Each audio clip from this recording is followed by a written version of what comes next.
So today we'll be covering our data project on invertebrate biodiversity across low tide and high tide in Rookery Bay. So the goal of this project was just to look at macrobenthic biodiversity of invertebrates across these different tides and comparing them and sort of seeing if these tides had an effect on what we found. We looked at two different data sets, low tide and high tide, and we got a bunch of specimens from Mercury Bay. We have lots of different data types, including total number of organisms, photos of the organisms found in each quadrat, the time the photo was taken, whether it was high or low tide, the coordinates of the photos taken, the temperature, the number of holes in a given quadrat, and if the organism was exposed or buried. Additionally, we identified organisms down to a species level. Unfortunately, not every organism could be identified to a species level, so in the end we finished with a total of 67 rows and 14 columns of data.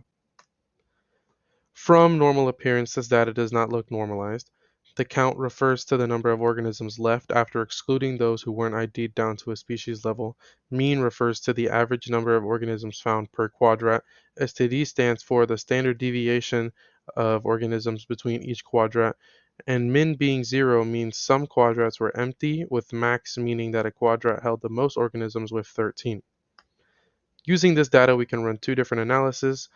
We analyze the hole and temperature distribution across quadrats and also analyze the correlation between the holes made and number of organisms found. Further correlation was analyzed between exposure and the genus type of organisms found. We gathered values at the start of every tide, conducting a total of 4 surveys, 2 during high tide and 2 during low tide. So the data we collected was limited, which led us to use non-parametric methods for our analysis. So two key points to focus on is that the temperature distribution was too sparse for a meaningful analysis, and the average number for the whole distribution across the quadrats was relative to the total number of quadrats, so that's important data, and it is normalized enough for analysis. So in summary, while the temperature data didn't yield insights, the whole distribution is promising and sets us up for the next important correlation that we're going to explore.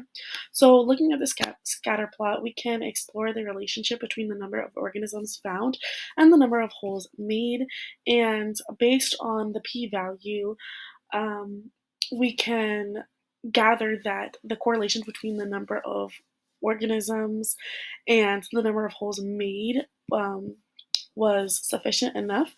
And this finding sets the stage for our next discussion on data visualization. And here you're just going to see our survey area of our low and our high tides with the time attached to it as well.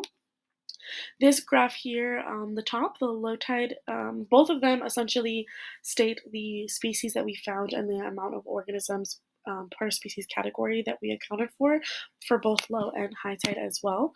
And this is our raw data visualization as well. So we conducted a chi-square test to explore the relationship between exposure type and the genus of organisms.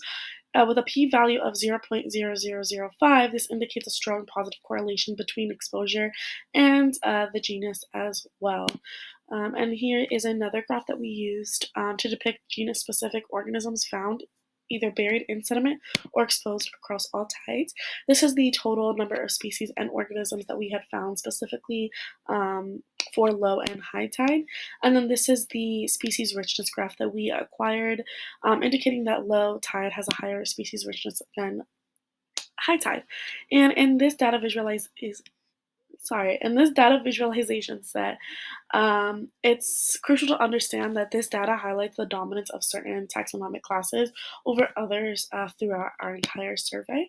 And this is our research question along with our alternate hypothesis and null hypothesis.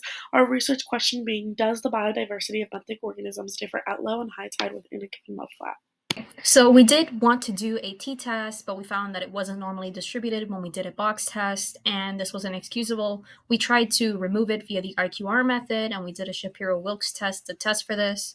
We applied log, and just as you can see there, even with log, it didn't work. So we decided to use a non-parametric test. We decided to use Mann-Whitney test. It's non-parametric, and it uses the median. The results did show that the p-value was significant because it was less than 0.05. It was 0.002, which disproves the null hypothesis. This is important because knowing how biodiversity is spread across different tides shows the importance of tourism, fisheries. It's indicator for habitat health. It's very important. And there we go. Our biodiversity was statistically significant in spread across different tides. This is our references. Thank you.